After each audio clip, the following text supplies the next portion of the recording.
तो उनको सामने से आता हुआ एक रेड इंडियन युवक मिला। तो उन्होंने पूछा व्हाट इज योर नेम, तुम्हारा नाम क्या है। तो उस रेड इंडियन युवक ने कहा कि माई नेम इज सीची वीचा। तो इन्होंने कहा हेलो मिस्टर सीची वीचा। तो उस युवक को आश्चर्य हुआ। उन्होंने कहा कि वाकड़कर जी से कि आपने मेरा नाम इतना शुद्ध कैसे बोला, क्योंकि आज का अमेरिकन नाम का उच्चारण ठीक से नहीं कर पाता। तो वाकड़कर जी ने कहा कि because you are an Indian and I am also an Indian. तुम भी भारतीय हो, मैं भी एक भारतीय हूँ। अंतर केवल इतना है कि मैं अपर इंडिया से आया हूँ, तुम अंडर इंडिया के हो। हम पुराणों को पढ़ेंगे तो पाएंगे कि अपने पुराणों में भारत को पाताल लोक, अमेरिका को पाताल लोक की संज्ञा दी गई। तो वाकड़कर जी ने कहा कि भाई मैं आपका पूजा घर देखना चाहता हूँ। तो उसने कहा भैया किसी विदेशी को तो नहीं आने देते, लेकिन तुम अपर इंडिया से आए हो इसलिए चलते हैं। घर में बड़े बूढ़ों से बात की, ले गए, बड़े बूढ़ों की अनुमति से पूजा घर दिखाने ले गए। तो क्या देखते हैं वाकड़कर जी कि बाज आकृति की यज्ञ वेदी बनी हुई है। पुराणों में जिन यज्ञ वेदियों का उल्लेख है उनमें से एक बाज आकृति की यज्ञ वेदी बनी हुई है। ज्वालाएं निकल रही हैं, आहुति दे रहे हैं। मंत्र पढ़ते पढ़ते लास्ट में वो बोलते हैं, मंत्र पढ़ने के बाद हुआ हुआ। वाकड़कर जी ने सोचा क्या हुआ। उन्होंने सोचा कि अपने यहाँ तो जब मंत्र पढ़ते हैं तो कहते हैं ओम आग्नेय स्वाहा, ओम इंद्राय स्वाहा, ओम वरुणाय स्वाहा। ये स्वाहा स्वाहा ही अपभ्रंश होकर हुआ हुआ हो गया होगा।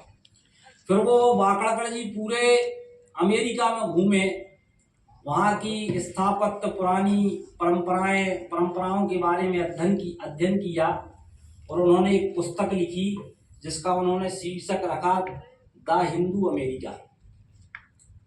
वहीं पास में एक मैक्सिको है, मैक्सिको के अंदर एक सूर्य मंदिर मिला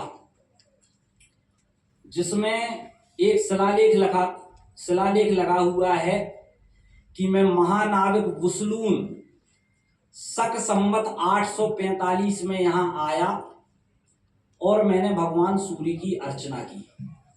शक संवत 845 का मतलब है आज से 1100 साल से भी पुरानी बात है, लेकिन अमेरिका की कोलंबस ने खोज की 550 साल पहले।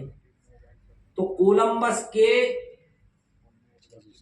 बहुत समय पहले भारत का आदमी अमेरिका की धरती पर गया, मैक्सिको की धरती पर गया और भगवान सूर्य की अर्चना की।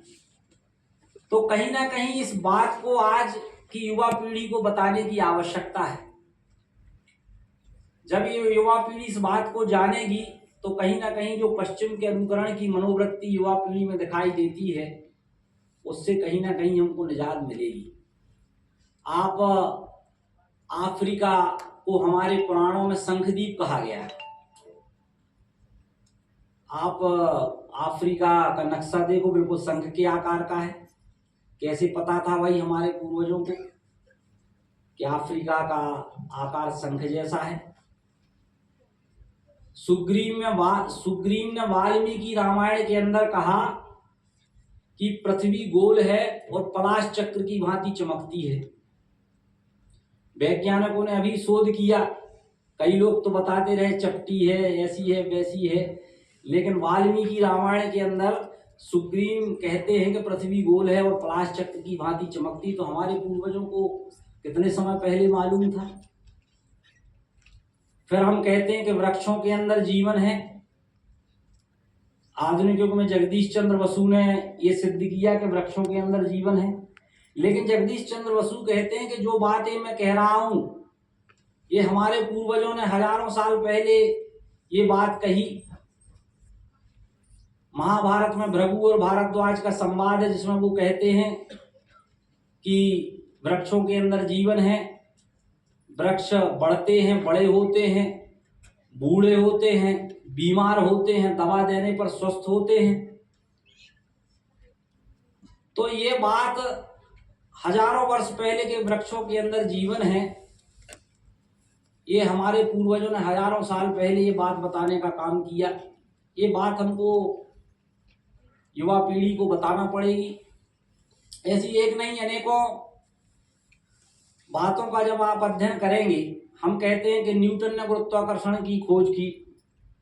न्यूटन से 550 साल पहले आर्यभट्ट भास्कराचार्य ने, न्यूटन से 550 साल पहले भास्कराचार्य ने गुरुत्वाकर्षण की बात कही। भास्कराचार्य से 1000 साल पहले आर्यभट्ट ने अपनी पुस्तक आर्यभट्टियम में गुरुत्वाकर्षण की बात कही। और आर्यभट्ट से हजारों साल पहले महर्षि कणाद ने वैशेषिक दर्शन में गुरुत्वाकर्षण की बात कही। तो ये बात आज की हमारी युवा पीढ़ी को बताने की आवश्यकता है, ताकि जो वो पश्चिम के अनुकरण की तरफ बढ़ रही है उसको अपने गौरवशाली अतीत को जब तक हम नहीं बताएंगे तो मुझे लगता है कि सही बात युवा पीढ़ी तक नहीं पहुंचेगी। दुनिया के अंदर बहुत सारी भाषाएं हैं और हम कहते हैं कि वो उन सबका मूल संस्कृत है। एक छोटा सा उदाहरण रखता हूं। संस्कृत में माता पिता के लिए शब्द है मातृ पितृ। वो अरबस्तान में गया तो वहां माता पिता के लिए शब्द है मादर पितर। जो मातृ था वह मादर हो गया, पितृ था वह पितर हो गया।